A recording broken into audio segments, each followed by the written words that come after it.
올해 마지막 날인 오늘 전국이 세미 한파로 꽁꽁 얼어붙었습니다. 강원도 향로봉의 체감온도는 영하 39.5도까지 떨어졌습니다. 너무 추운 거 싫어요. 오늘 진짜 추워요.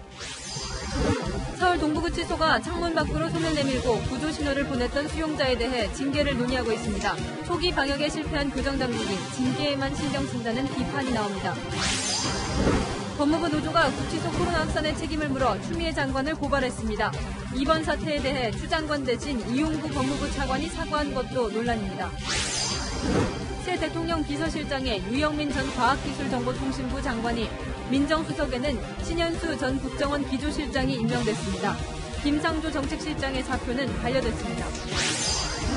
요양병원과 달리 전문 의료 인력이 없는 요양원은 코로나19의 또 다른 사각지대가 되고 있습니다. 전체 코로나 사망자 900명 중 10%가 요양원에서 나왔습니다. 중국에서 코로나19 바이러스가 공식 보고된 지 오늘로 딱 1년이 됐습니다. 백신을 통한 집단 면역의 전제 조건과 현실 가능성 집중 분석합니다.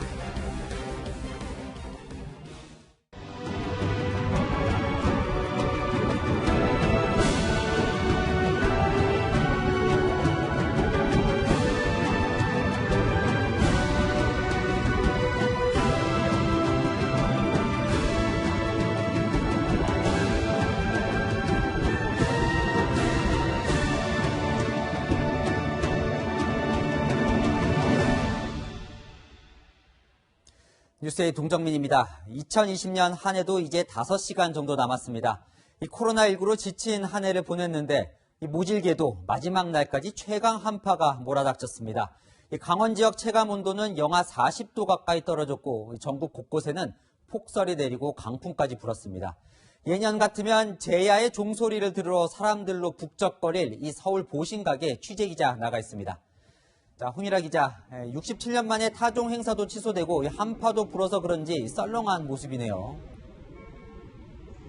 네, 옷을 몇 겹 껴입었는데도 몸이 떨릴 정도로 굉장히 추운데요. 지금 현재 온도가 영하 8도인데 체감 온도는 영하 12도까지 떨어져 있습니다.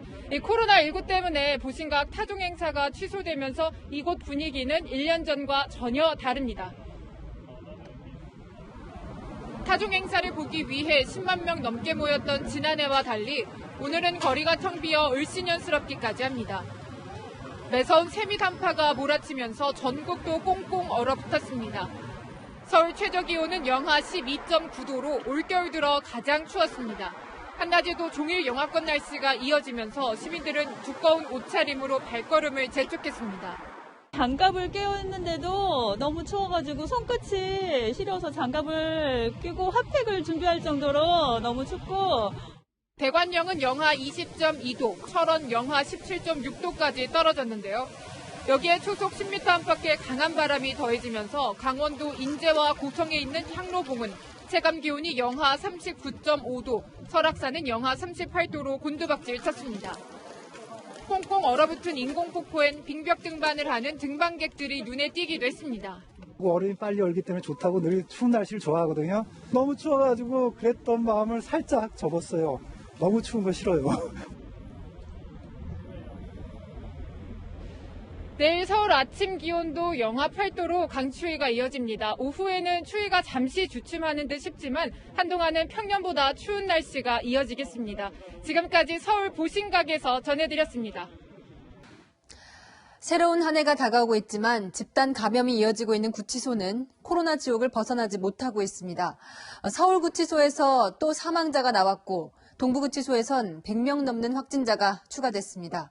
전국 교정시설의 누적 확진자가 1000명에 육박합니다. 먼저 공태현 기자입니다. 서울구치소에 확진 수용자가 숨진 건 오늘 오전 8시 20분쯤. 30대 남성 수용자로 지난 21일 확진 판정을 받았습니다.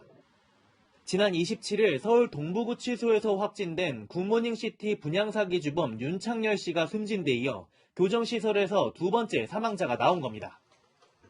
고혈압과 당뇨 같은 기저질환이 있던 이 수용자는 오전 기상시간쯤 의식이 약한 상태로 발견됐습니다. 구치소는 외부 의료시설로 옮기려 했지만 일반 병원 이송이 어렵다는 통보를 받고 구급차에서 대기하던 중 수용자가 숨졌습니다.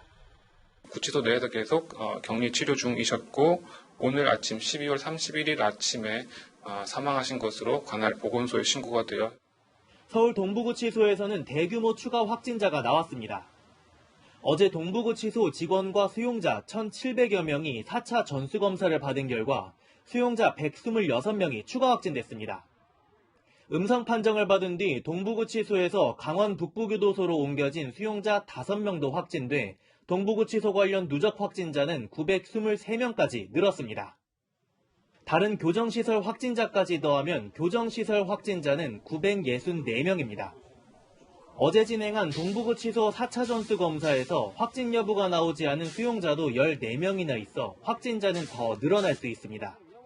채널A 뉴스 공태현입니다. 법무부 교정당국의 총책임자인 추미애 법무부 장관의 실책이라는 비난 여론이 커지고 있습니다. 법무부가 오늘 서울 동부구치소 방역 실패에 대해 사과했습니다만 기자회견장에 추 장관은 없었습니다. 법무부 노조는 구치소 집단 감염 책임을 물어 추미애 장관을 대검찰청에 고발했습니다. 이어서 구자준 기자입니다. 추미애 장관이 탄 관용차가 인천구치소로 들어갑니다. 구치소 관계자들이 거수 경례로 맞이합니다.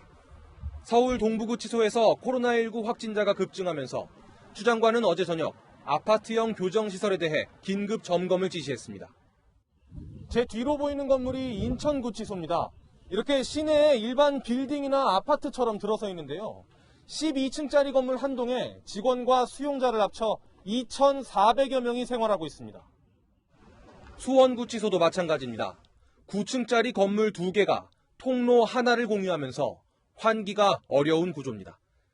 동부구치소를 포함해 수도권 고층 교정시설 3곳 모두 수용자를 각각 2천여 명씩 수감해왔는데 모두 코로나19 전수검사를 하기로 했습니다. 법무부는 오전 기자회견을 열고 뒤늦게 방역 실패를 인정했습니다. 하지만 이 자리에 추 장관은 없었습니다. 국민 여러분께 심려를 끼쳐드려 진심으로 송구하다는 말씀드립니다. 이어서 법무부는 다음 달 13일까지 모든 교정시설에서 작업과 접견 등 외부 활동을 금지하기로 했습니다. 교정시설 거리두기 3단계를 적용해 사실상 방 밖으로 못 나오게 하는 겁니다. 이 같은 법무부 조치에 대해 뒷북 대응이라는 지적과 함께 변호인 접견까지 가로막아 방어권을 침해할 수 있다는 우려도 나옵니다. 이런 가운데 법무부 노동조합은 서울 동부구치소 집단 감염과 관련해 추 장관을 직무유기 혐의로 대검찰청에 고발했습니다. 채널A 뉴스 구자준입니다. 구치소 밖으로 살려달라는 구조신호를 보냈던 수용자들, 절박함이 느껴지는 장면이었죠. 그런데 서울 동부구치소가 이 구조신호를 보낸 수용자에 대해 징계를 논의하고 있습니다. 방역은 굼떴던 교정당국이 징계는 서두른다는 비판이 나옵니다. 김재혁 기자입니다. 철창 사이로 나온 손에 살려달라고 적힌 종이가 들려 있습니다. 확진자를 특별격리동에 수용했다거나 서신 발송을 금지하고 있다는 주장도 적혀 있습니다. 최근 서울 동부구치소 창문 밖으로 수용자가 구조 요청을 한 겁니다. 수건을 흔들며 도움을 요청하는 일도 있었습니다. 그런데 채널A가 확보한 수용자의 편지에는 구조 요청을 했던 사람들이 조사를 받은 뒤 징벌방에 갔다는 주장이 담겨 있습니다.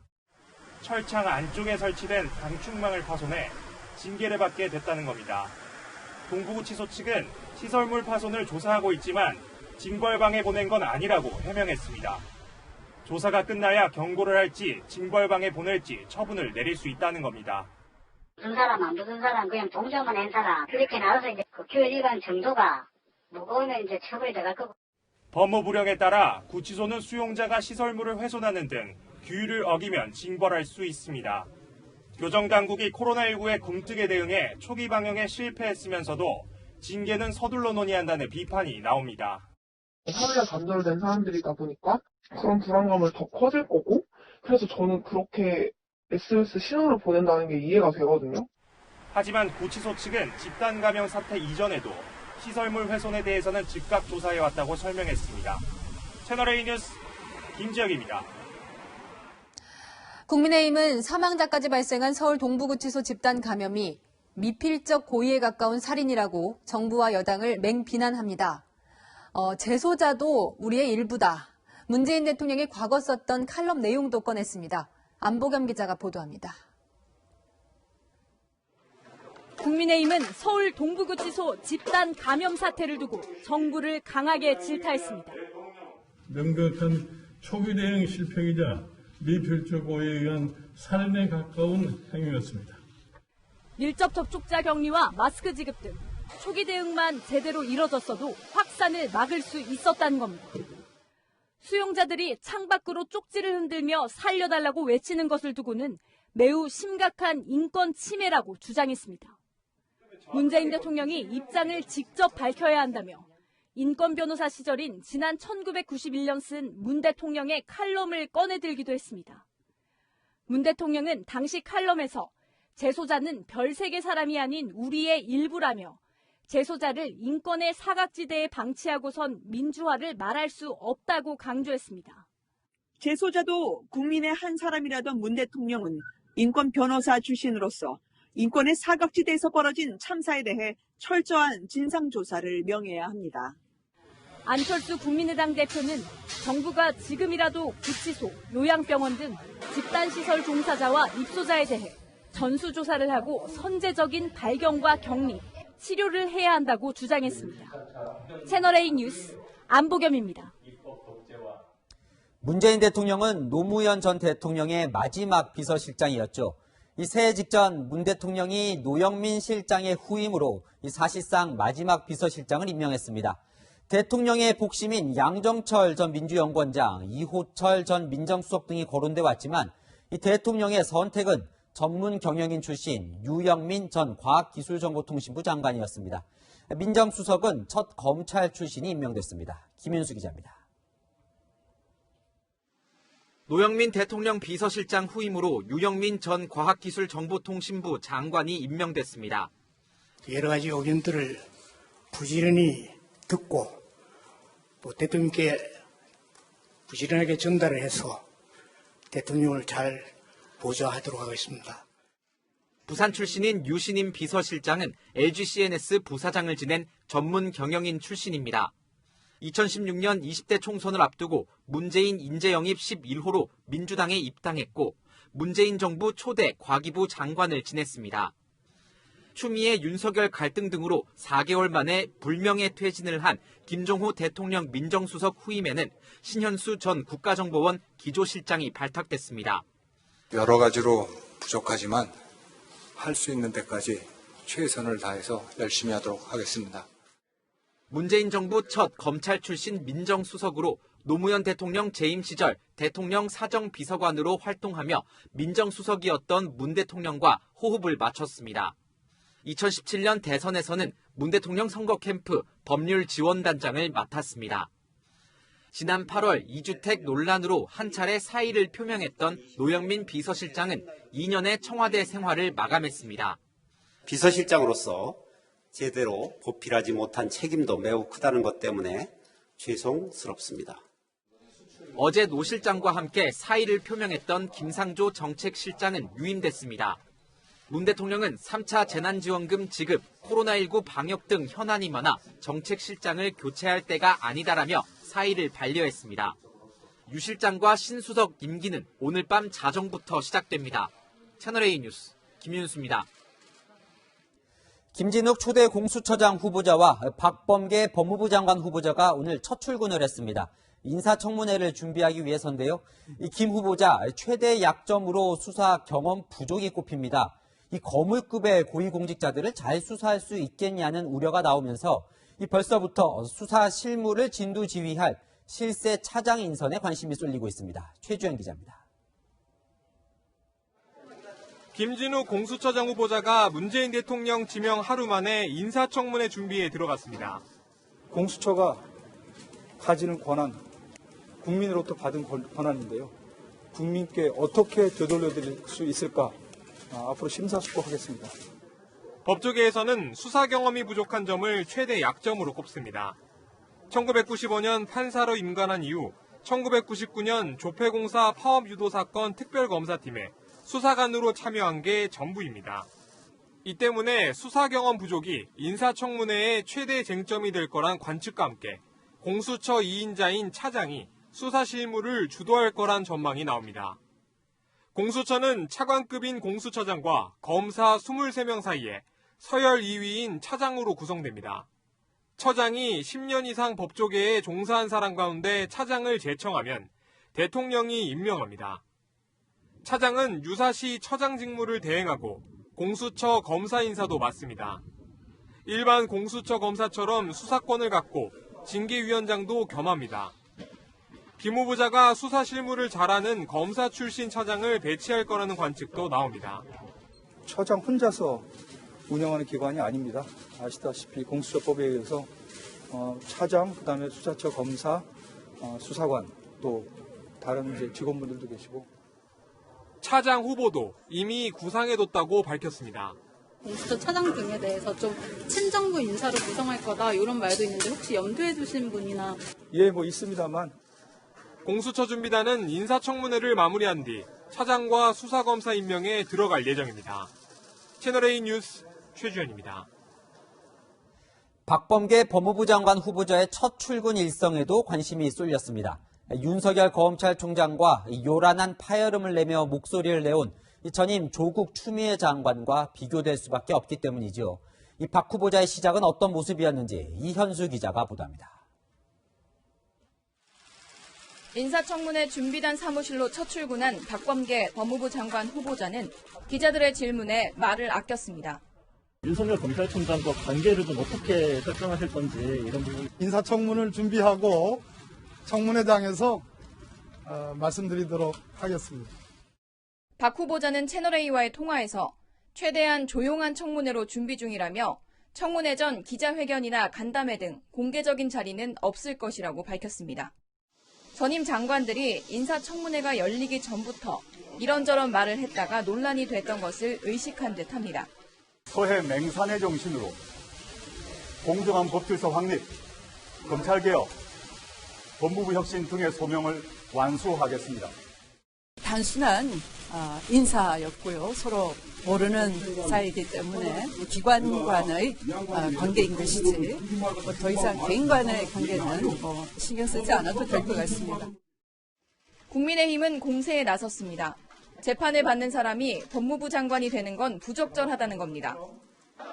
박 후보자는 지난해 4월 국회 패스트트랙 정국 당시 야당 당직자 등을 공동 폭행한 혐의로 불구속 기소돼 재판 중입니다. 공수유지검사가 인사권자인 박범계 법무부 장관을 의식해서 과연 제대로 공판 활동을 할 수 있을까요? 야권은 인사청문회에서 철저한 검증을 예고하고 있습니다. 채널A 뉴스 이현수입니다. 내일부터 당장 출근하는 유영민 신임 대통령 비서실장은 이 전문 경영인 출신이지만 문재인 대통령이 직접 정치로 끌어들였던 이 측근 인사입니다. 임기 마지막 5년 차를 앞두고 내각 청와대 모두 관료나 외부 전문가보다는 정치인이나 캠프 출신 측근을 기용해 친정 체제를 강화했다는 분석입니다. 전혜정 기자입니다. 현재 청와대 수석급 이상 참모 11명 중 6명이 친문 의원 출신이거나 캠프 출신으로 분류됩니다. 또 내각을 구성하는 장관 18명 중 6명이 문 대통령과 가까운 현역 민주당 의원들로 채워졌습니다.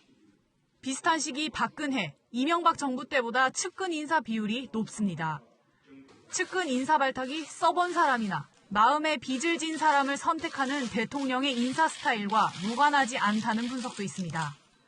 유영민 신임 대통령 비서실장은 문 대통령이 직접 영입했습니다. 우리 당이 모시기 쉽지 않은 분인데 함께 해주셨습니다. 유영민 사장은 경제혁신 전도사입니다. 하지만 20대와 21대 총선에서 내리 낙선했고 초대 과학기술정보통신부 장관으로 발탁됐습니다. 신뢰한 사람은 계속 오래 쓰기도 합니다. 박범계 정권 창창하죠? 똑똑하죠? 잘생겼죠? 앞으로 우리 박범계 그냥 이곳에 국회의원으로 머물지 않고 큰 정치인으로 여러분께서 키워주십시오. 눈의 놈 같은 분이 반드시 국회에 있어요. 눈의 놈이 삶에 힘이 되는 정치를 할 수 있도록 도와주십시오. 안정적인 국정 운영을 위해선 측근 기용이 불가피하다는 게 여권의 설명입니다. 하지만 야당은 네 사람 챙기기라고 비판하고 있습니다. 채널A 뉴스 전혜정입니다.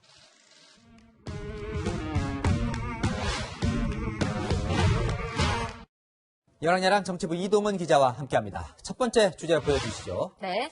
또 성역 없는 수사. 누가 한 말입니까? 네, 문재인 대통령과 청와대입니다. 청와대가 이제 김진욱 초대 공수처장 후보자를 임명하면서 이제 저런 말을 했다는 거죠. 성역 네. 없는 수사. 자, 예전에도 비슷한 말을 했던 적이 있어요. 맞습니다. 문 대통령은 윤석열 검찰총장을 임명할 때도 같은 당부를 했습니다. 살아있는 권력에 대해서도 정말 이렇게 엄정한 그런 자세로 임해 주시기를 바라고요.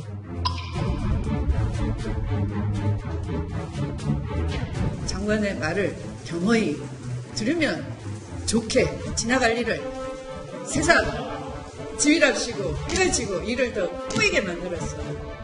살아있는 권력에 대해서 수사하고 칼을 휘두르니까 이 지금 난리랑 맞는 거 아닙니까? 원칙대로 수사해야 되는 데는 어떠한 희생 따르더라도 최선을 다하겠다는 말씀으로 대체하겠습니다. 네, 윤 총장이 뭐 정말 성역 없는 수사를 하다가 여권의 공적이 됐다 이런 분석들도 있어요. 네, 국민의힘은 야당이 공수처장 추천에서 사실상 배제됐는데 어떻게 공수처장이 성역 없는 수사를 하겠냐고 비판했습니다. 아연실색할 말씀을 냈습니다. 성역 없는 수사는 대통령 임명권이나 영향력으로부터 배제된 공수처장이 할 수 있는 것이고, 이 민주당 내에서는 윤 총장 임명을 후회하는 목소리마저 나온다면서요. 네, 야당 말 들을 걸 그랬다는 반성까지 나왔습니다. 후보자님, 지금이라도 검찰총장 후보자에서 사퇴하실 용이 없습니까? 좀 정치 공세 말고 팩트 중심으로 좀 청문회 좀 진행하자고요. 당시 야당이 사퇴를 주장했을 때 정치 공세로 치부했던 우리의 잘못도 큽니다. 네, 영원한 동지도 적도 없는 게 정치판인 것 같습니다. 네, 다음 주제 보겠습니다. 네. 폐지 또는 교체. 네. 서울시장 출마 선언을 한 이 금태섭 전 민주당 의원이 보이네요. 네, 오늘 SNS에 글을 하나 올렸는데요. 네. 제목이 서울교통방송 뉴스공장 김어준의 문제입니다. 그러니까 방송인 이 김어준 씨를 교체한다는 건가요? 네, 금 전 의원은 김 씨의 편향성이 극렬하고 너무나 큰 해악을 끼치고 있다면서 김 씨를 교체하거나 라디오 프로그램 자체를 폐지해야 한다고 주장했습니다. 이 금 전 의원이 문제 삼은 부분은 어떤 부분입니까? 네, 김 씨가 교통방송 라디오에서 뭐라고 했는지 직접 듣고 판단해 보시죠. 우리 코로나 사태는 대구 사태이자 신천지 사태라는 거야. 기자회견문, 이거 읽어보신 분들이 별로 없겠지만 읽어보면 할머니가 쓰신 게 아닌 건 명백해 보입니다. 논란이 처음은 아니에요. 이 서울교통방송이 서울시 산하방송인데 이 시민 세금을 지원받는 방송이 너무 편파적이다 이런 지적이 있었죠. 네, 매년 서울시 예산에서 300억 원 이상이 서울교통방송으로 가는데요. 문제가 계속 불거졌지만 서울시장 출마를 선언한 우상호 민주당 의원은 금태섭 전 의원의 목표가 고작 김어준 퇴출이었냐며 김 씨는 철학이 분명한 방송인이라고 편을 들었습니다. 김 씨 출연료도 꽤 된다고 하죠? 네, 2년 전인데요. 당시 자유한국당이 서울시에서 제출받은 자료에 따르면 김 씨는 매주 500만 원을 받았습니다. 출연료가 200만 원이라는 소문이 있습니다. 일주일이면 1,000만 원이고 1년이면 5억이나 되는 돈인데. 네, 오늘의 여랑야랑은 돈 아까워로 정해봤습니다. 네, 시민의 세금이 들어가는 방송이다 보니 논란이 더 큰 것 같습니다. 지금까지 여랑야랑이었습니다. 다음 소식입니다. 코호트 격리만 된 채 사실상 방치된 요양병원 실태를 연일 보도해드리고 있는데요. 요양병원은 전문 의료진도 있고 그나마 낫다고 말하는 곳이 있습니다. 바로 의료진이 없는 요양원입니다.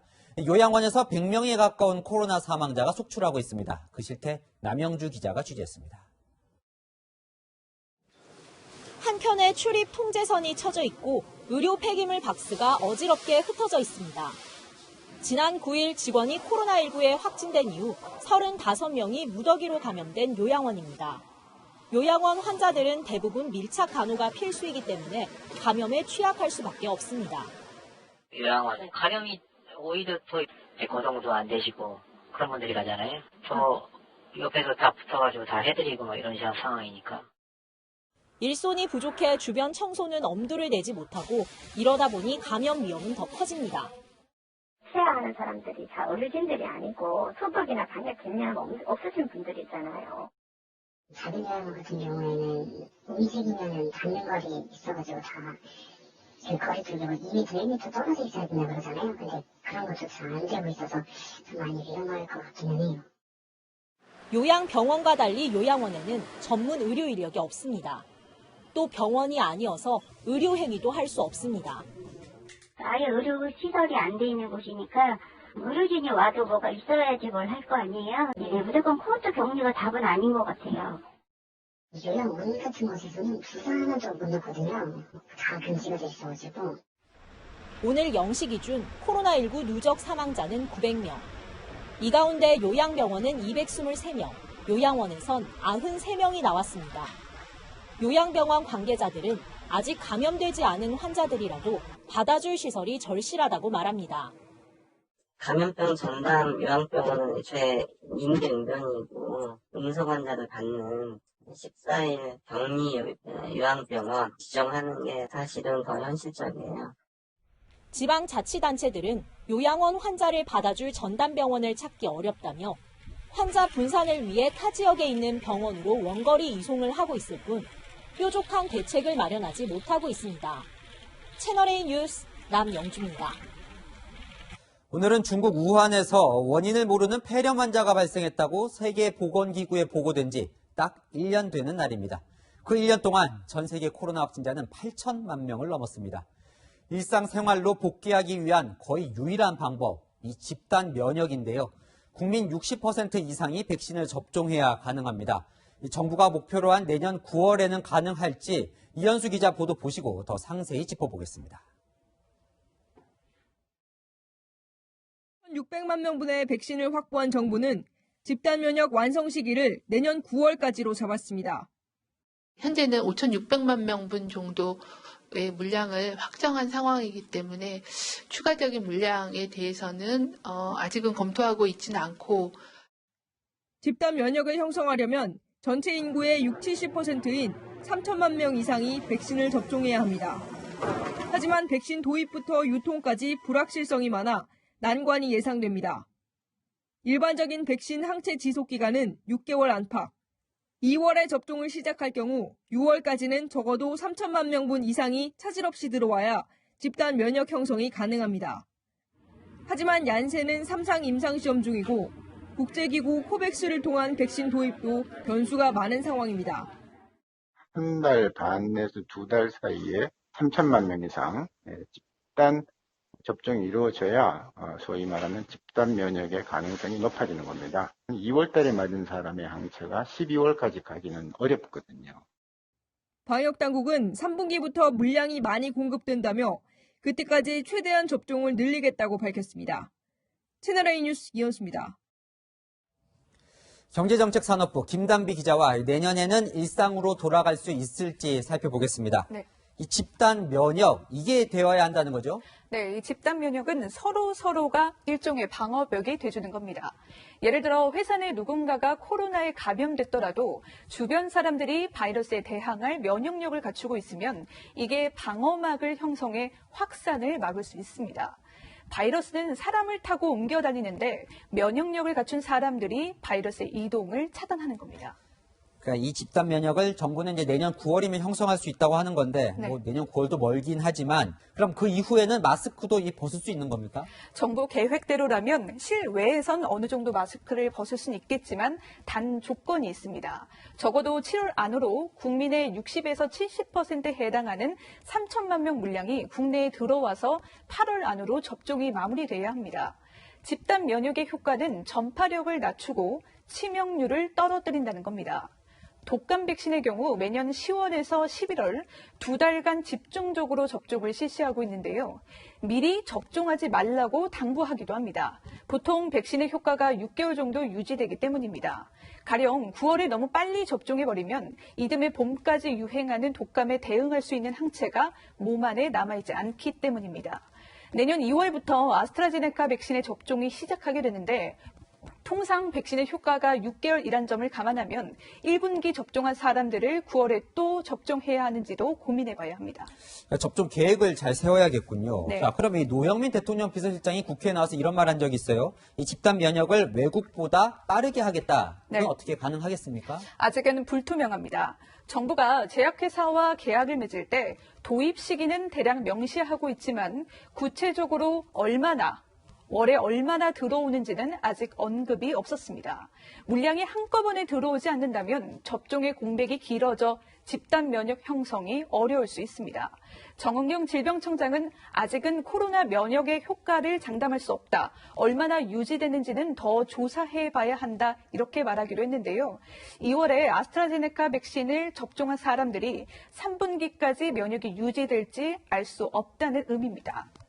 영국이 최근 미국 FDA와 유럽 의약품청이 승인하지 않은 아스트라제네카 백신의 긴급 사용을 승인한 이유도 바로 집단 면역 형성 때문인데요.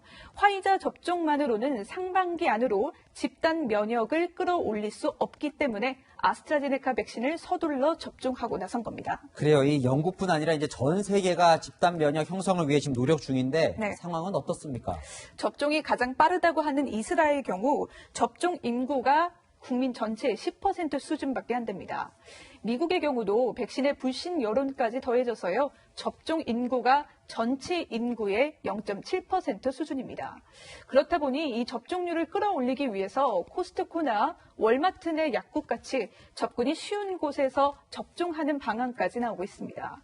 주한미군에서 근무하는 카투사 50명이 한국인으로서는 처음으로 오늘 코로나 백신을 접종했는데요. 국내에서는 아직 승인받지 않은 모더나 백신을 접종했습니다. 그 모더나 백신이요. 이제 문재인 대통령이 연내에 계약하겠다고 했었거든요. 이제 네. 오늘이 마지막 날인데 어떻게 계약이 마무리가 됐습니까? 네, 정부가 방금 긴급 브리핑을 시작했습니다. 네. 이 브리핑을 열고 우리 일반 국민에 접종할 모더나 백신 2천만 명 분량을 대한 계약을 체결 완료했다고 발표했습니다. 네, 자, 희망을 드리고 싶은데 새해도 갈 길이 좀 멀어 보이네요. 네, 지금까지 김단비 기자였습니다. 2020년 이제 몇 시간 안 남았죠. 올 한 해 여인선이 간다를 통해 많은 시민들의 이야기를 전해드렸습니다. 한 해 마지막 날인 오늘, 올 한 해가 유독 힘들었던 분들의 새해 소망을 들어봤습니다.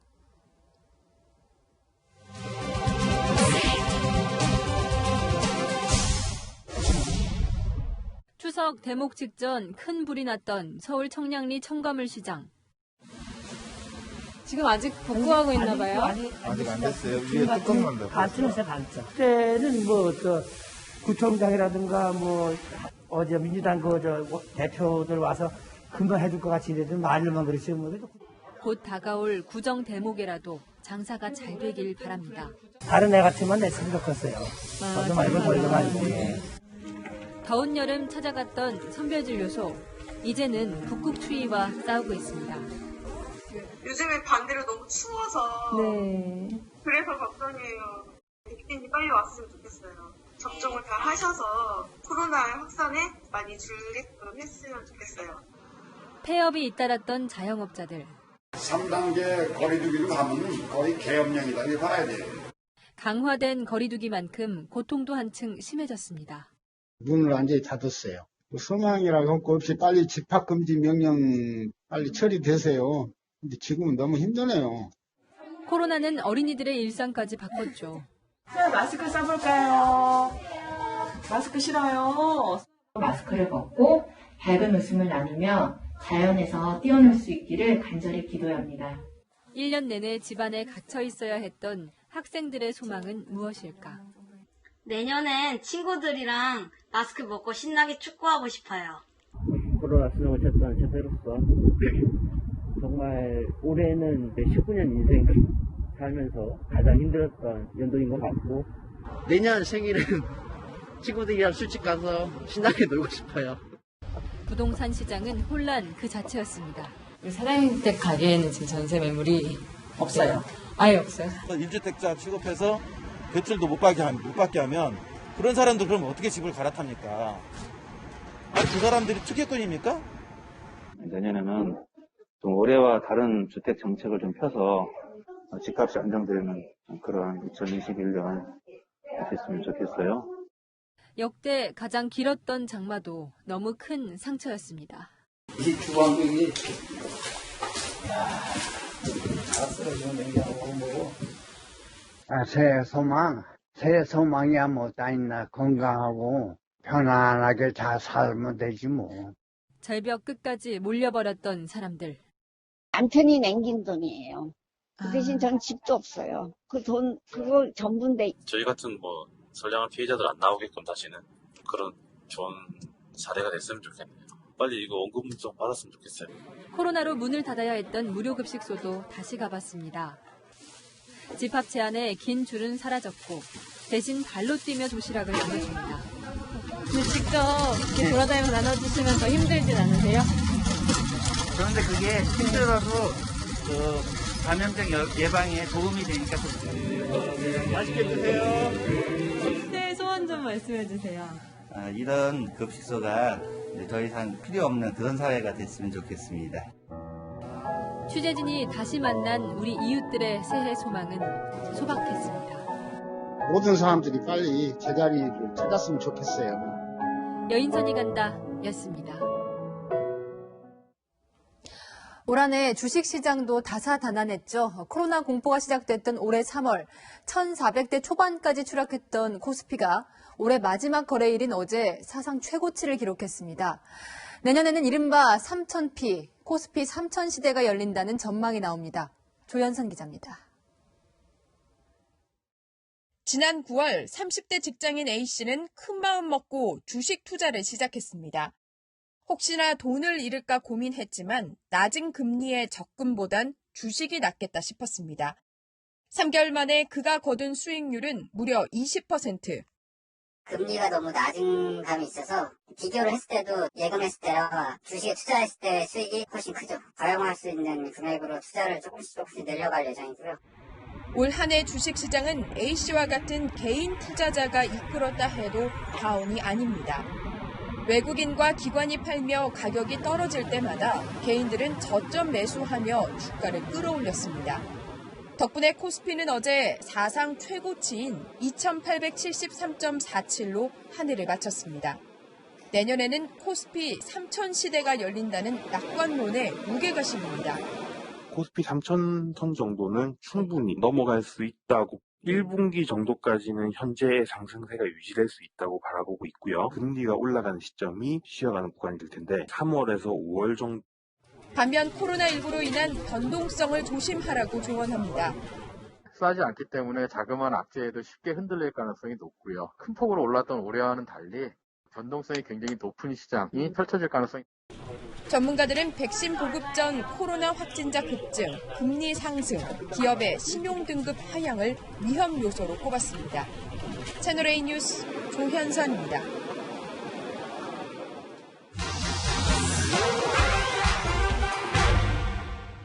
달달한 휘핑크림 이렇게 음료 위에 올려 먹는 거 좋아하시는 분들 많죠. 그런데 새해부턴 휘핑크림을 못 먹을 수도 있다는 이야기가 확산되고 있는데 사실인지 알아봅니다. 온라인에 올라온 문의입니다. 내년부터 휘핑크림 없어지는 거 진짜냐? 정부가 휘핑크림을 단속하는 게 말이 되냐는 건데요. 휘핑크림 자체가 금지되는 건 아닙니다. 카페에서 휘핑크림을 만들 때 아산화질소가 들어간 소형 카트리지를 기계에 넣어서 만드는데요. 소형 카트리지 사용이 전면 금지되는 겁니다. 이유가 뭘까요? 일명 마약 풍선으로 불리는 해피 벌룬 때문입니다. 풍선에 담긴 아산화질소를 마시면 환각 상태에 빠지는 건데 환각 풍선을 흡입하다 숨지는 경우까지 나오자 2017년 이 정부가 아산화질소를 환각 물질로 지정했습니다. 그런데 이후에도 휘핑크림 제조용 카트리지를 구입해 악용하는 사람이 있습니다. 그래서 내일부터는 카트리지 사용과 유통이 금지되고 허가받은 공급업체를 통해 2.5리터 이상의 고압 가스 용기를 설치 후에 아산화질소 충전했어야 합니다. 사실상 개인이 구매하는 걸 막는 거죠. 일부 매장에서는 코로나19로 힘든데 수십만 원대 초기 설치 비용이 부담이다. 기존에 산 재고가 아직 남았다 반응도 있는데요. 이미 사둔 재고 내년에 써도 괜찮을까요? 식약처는 지난해 고시 이후에 1년의 유예기간이 있었다고 설명했는데 내일부터는 사용은 물론 보관도 할 수 없다는 점 유의해야 합니다. 고압 용기 설치가 의무인 거냐 문의도 있는데요. 고압 용기 외에 아산화질소가 혼합된 이 스프레이 형태의 제품 사용할 수도 있는데요. 자세한 내용은 식약처 누리집 등을 통해 확인할 수 있습니다. 이 밖에도 궁금한 점은 팩트맨 많은 문의 바랍니다. 다음 뉴스입니다. 인천의 어린이집에서 교사가 장애를 가진 아이와 13개월 아이를 학대했다는 신고가 접수됐습니다. 국공립이라 더 믿고 맡겼다는 부모들은 울분을 토합니다. 김민곤 기자입니다. 어린이집 교실 안에 교사와 아이들이 모여 있습니다. 어린이가 다가오자 교사가 난데없이 팔을 때립니다. 아이의 나이는 5살, 자폐 증세를 갖고 있습니다. 또 다른 교사는 아이가 인형을 바닥으로 던지자 양손을 들어 손찌검을 합니다. 이 아이도 태어난 지 이제 겨우 13개월이 됐을 뿐입니다. 아이들은 집으로 돌아와 이상행동을 보이기도 했습니다. 솔직히 저희가 아이를 키우는데 이게 상처가 이 귓볼에 날 일이 없거든요. 솔직히 뭐 새벽 4시에 일어나서 저를 막 때리면서 놀면서 그래서 이러더라고요. 엄마들은 국내 유명 금융그룹이 지원하는 국공립 어린이집이어서 아이를 믿고 맡겼는데 지금은 이런 곳에 아이를 보낸 게 후회될 뿐입니다. 개원을 한다는 걸 알고 저 19년도에 여기 이사 온 거예요. 맨날 했어. 많이 했어. 선생님이가 말하지 말라 그랬어. 무서웠어. 라고 얘기를 해요. 앞에서 표현을 못하는데 너무 미안한 거예요. 자기 아들 엄마들도 다 아시겠지만 이게 진짜 보통 일 아니거든요. 키우는 거. 해당 어린이집 측은 문제의 교사들을 퇴사시키겠다고 밝혔고 경찰은 교사 3명을 아동학대 혐의로 입건했습니다. 또 어린이집 원장을 포함한 다른 교사들에 대해서도 방조 여부 등을 조사할 계획입니다. 채널A 뉴스 김민곤입니다. 전국 곳곳이 영하 10도 넘게 떨어진 오늘 출퇴근길 많이 추우셨죠? 수은주가 영하 50도까지 떨어진다는 시베리아는 어떨까요? 눈보라 속에서 등교하는 학생들의 모습이 화제입니다. 정다은 기자가 보여드립니다.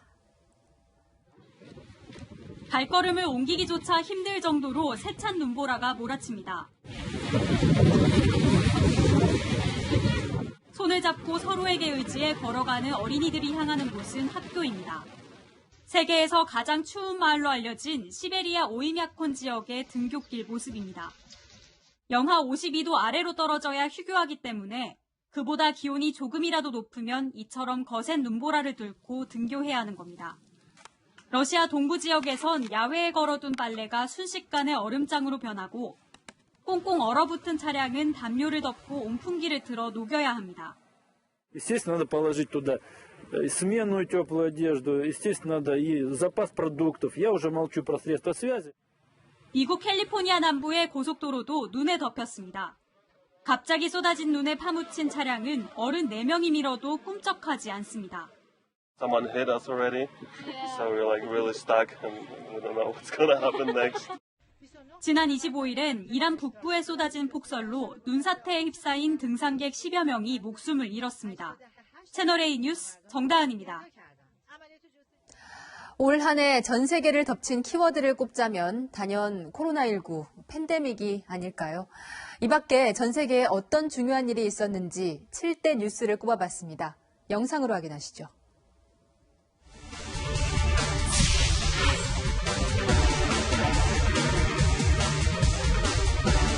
但是现在武汉是这么个情况。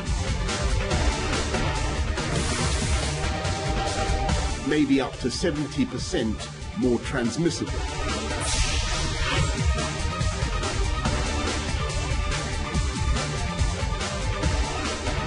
Only sees the United States.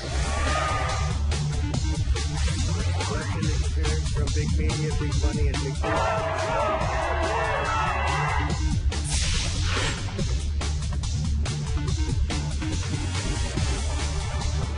As far as closing additional embassies, it's always possible. 反对政治化、污名化。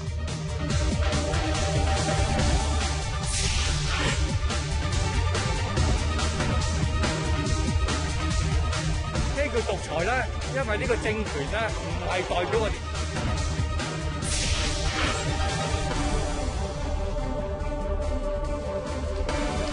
総理大臣の職を辞することといたします。国民の皆様に心よりお詫びを申し上げます。Parasite. Bong Joon-ho.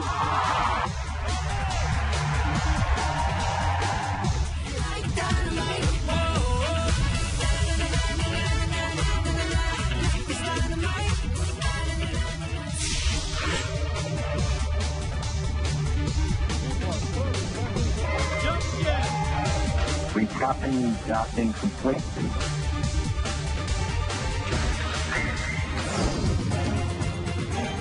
워싱턴에서 미국 캘리포니아에서 도쿄에서 베이징에서 2021년도 채널A 뉴스가 함께합니다.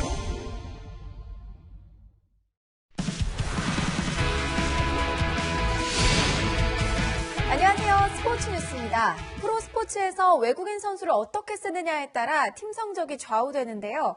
때로는 감독이 자극을 주기 위해 충격요법을 쓰기도 합니다.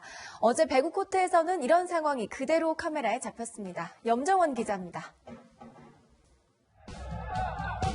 우리카드 알렉스의 불안한 리시브가 계속되자 작전 타임이 소집됩니다. 캐치할 때 알렉스 볼 때는 알렉스 나가 그냥. 그래서 캐치를 그렇게 질책을 받은 알렉스는 등을 돌려버렸습니다. 알렉스는 다른 팀에서 뛸 때도 곧잘 흥분했습니다. 지금 네트를 넘어가는 건 아닌 것 같아요. 그렇죠. 이건 아니에요. 이 사실을 잘 알고 있던 신영철 감독이 방송 카메라 앞에서도 질책을 이어갔던 겁니다. 잘 들으라고. 내 하나 때문에 팀에 민폐 끼치는 일 하면 안 돼. 결국 혼자는 경기가 아니듯이. 알렉스는 자신에게 화가 났던 거라며 감독에게 사과했습니다. 범실, 또 범실, 표정부터 드러나는 라자레바의 무성의한 모습. 코로나 의심 증상을 보인 주전센터가 빠지자 불만을 보인 겁니다. 나 이럴 때일수록 때려줘야 된다고. 공 탓하지 말고 힘 빼고 때리라고. 감독의 쓴소리에도 나아지지 않는 라자레바는 결국 4세트부터 코트에서 빠졌습니다. 특급 외국인 공격수가 영입되면 우승도 가능한 프로스포츠 세계. 하지만 사실 이런 갈등 없이는 불가능합니다. 채널A 뉴스 염정원입니다. 어제 채널A가 보도한 창원 LG 선수들의 집합금지 행위에 대해 프로농구연맹이 하루 만에 징계를 내렸습니다. 창원 LG 농구단에 제재금 1,000만 원이 부과됐고 참석자들에게도 각각 100만 원에서 50만 원이 부과됐습니다. LG 코치진과 선수 등 6명은 5명 이상 모임금지 조치를 위반하고 술자리를 가졌습니다. 올해 마무리 잘하고 계신가요? 코로나 확산 위험으로 해돋이 명소가 모두 통제돼 새해 첫 해돋이는 가정에서 랜선으로 감상하셔야겠습니다. 강릉과 속초, 제주 등 일부 지자체와 국립과학관에서도 온라인으로 해돋이를 생중계할 예정이니까요. 실내에서 안전하게 희망찬 신축년을 맞이하시면 좋겠습니다. 2021년 새해 첫 해는 독도에서 오전 7시 26분에 가장 먼저 떠오르겠고요. 서울은 7시 47분으로 예상하고 있습니다. 다만 서해안 지역과 울릉도와 독도에서는 눈구름의 영향으로 해돋이 모습이 뚜렷하게 보이지 않을 가능성이 커 보입니다. 내일까지 울릉도와 독도, 제주 산간에는 무려 20cm 이상, 호남에는 최고 10cm의 눈이 더 내리겠는데요. 1월 초순에도 강한 추위는 계속될 전망입니다. 새해도 건강하고 평안하시길 기원합니다. 날씨였습니다. 방송할 때 외에는 저도 늘 쓰고 있는 이 마스크와 함께한 한 해 참 힘들었습니다. 봄, 여름, 가을, 겨울, 일상 자체를 잃어버렸던 한 해였죠. 그래도 전 세계 확진자 수 순위를 86위로 떨어뜨린 주역은 단연 우리 국민이었습니다. 올 한 해 잘 보냈다, 잘 지냈다는 인사 대신 위로와 응원의 마음을 듬뿍 담아 오늘 클로징은 잘 견뎠다로 하겠습니다. 새해에는 마스크를 벗는 날이 꼭 오기를 꿈꿔봅니다. 시청자 여러분이 있어 저희가 있었습니다. 진심으로 감사합니다. 새해에 뵙겠습니다. 내일도 뉴스입니다.